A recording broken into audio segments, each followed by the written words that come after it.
In this video, I will explain how you can write your first Java program in Eclipse, or if you are a beginner, how you can start Java programming.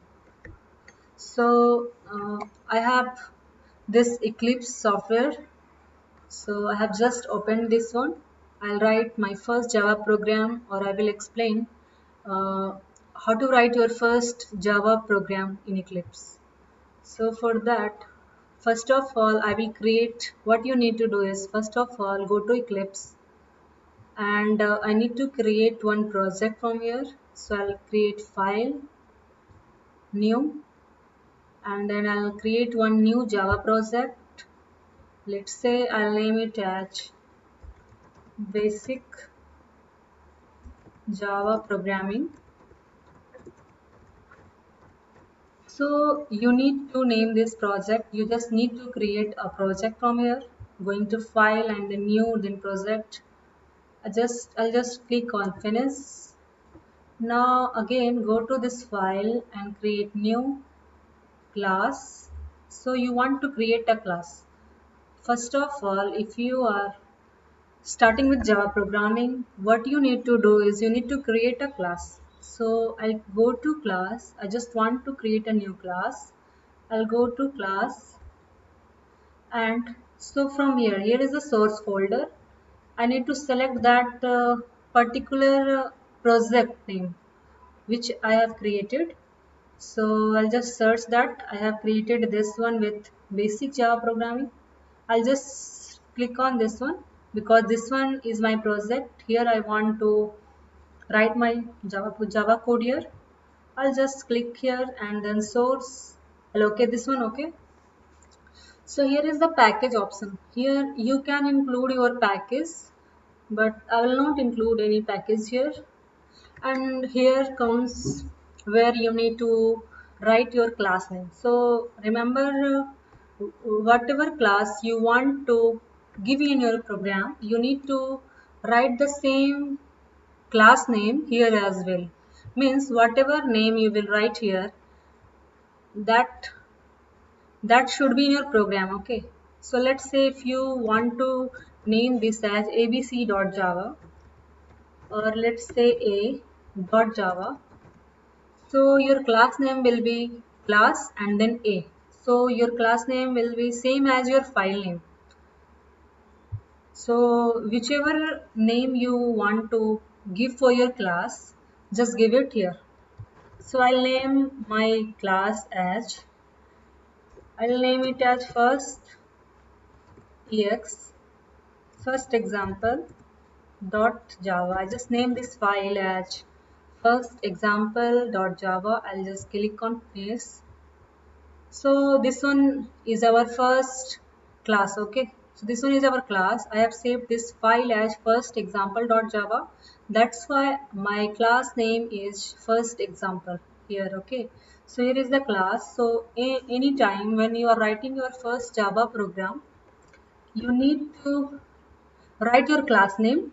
Just write class.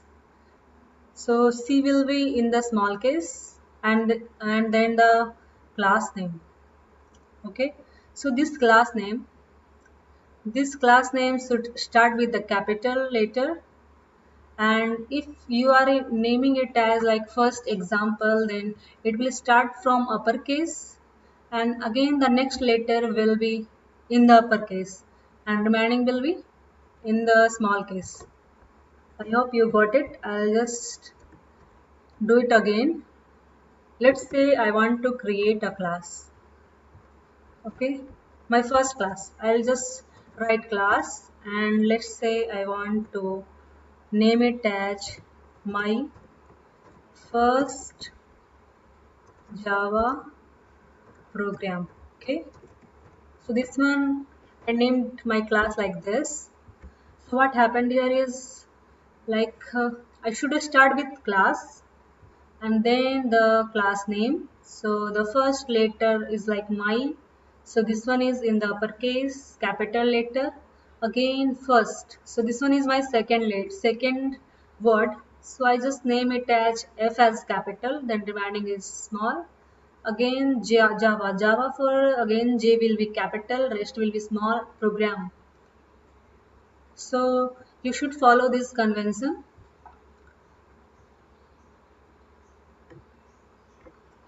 I'll just delete this one.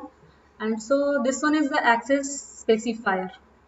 So if a class is public, then it can be accessible from anywhere. Any package, from any package you can access it. So I have just created my class. Now I need to declare some variable. So I will use int data type here. Just mention the data type and then variable name. Let's say I'll name it as num1 equals to some value here. Again I'll write int. Let's say I want to name this variable as num2 equals to 20. I'll just give a semicolon here. So this one is our class. Now I need to write my main method here. So after this class, I need to write my main method. I will write public static void main. I'll just use this parenthesis here and then string args.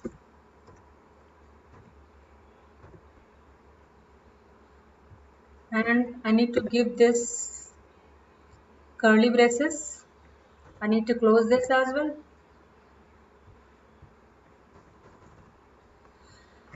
So whenever you are writing your first program or any Java program, you need to include this main method. So this one is a signature of our main method in Java. So it should always be public static void main and then followed by this string args. So this method, this main method is already defined, already declared somewhere. Okay, so we are just using this one. So why this is public, this method, this main method, why this is public? This is public so that it can be accessible from any package, any class. Okay, so that's why it's public. And static, you can make any method static by using this static as a keyword. So if a method is static, you can access that method without creating its object, so this main method is declared some in some file. Okay, and we are using this. So in Java, if you want to access a method which is not present in your class but you are using it, then you should create object of that class. Means if this main method is present in some class, I need to create object of that class, and then through their objects I can access this main method. But that's why we are using static here, so that I can access this main method without creating object of that class. And this void because this main method is not returning any value, that's why it should be void. And main is the method name and a string args. This one this is the parameter args, and this one is receiving string is an array. Okay, this is receiving the argument, so here you can change it to anything, like this is receiving some arguments.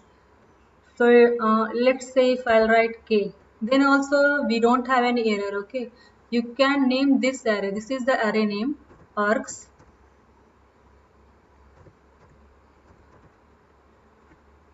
And if you will change this array name, then also you will not get any error. But you should follow the convention, just write it like the same. This is our main method signature. And here I have declared some variable. So the data type of this number1 and num2 is integer type. That's why I have written int here. And I have given value 10 and 20 here. Now I just want to add this value. I'll write int, let's say sum equals to num1 plus num2. So till here we have just assigned a value to num1, num2, and then we are calculating its sum. Okay, now we just want to print the sum. So for that we have a method called as println. I'll write system dot out dot print. I'll write sum is,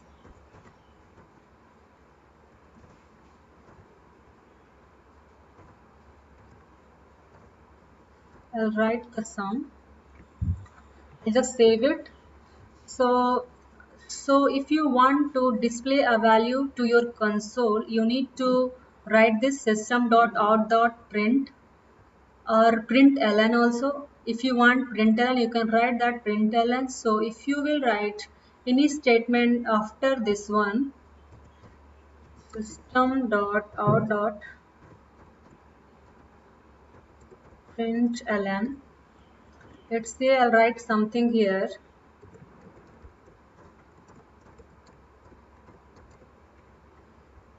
and remember to give semicolon here because this is a statement. I'll just save this one and let's check what is our output. I'll just click on run. Here is the run button. So we got sum is 30 and then again hello everyone. So why we will use that println. Here we need to include a println. So ln means it will, so the next statement will be in the next line. Like after printing these values, this cursor will go to next line and then it will print this statement hello everyone in the next line. I'll just save this one.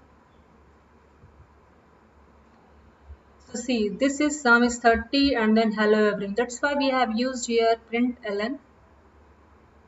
So system is a class here, out is a method, system is a class, and then println method. Using println method we are accessing that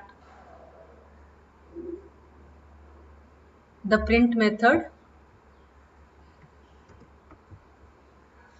So that's it guys. Try this example if you are a beginner. Thank you.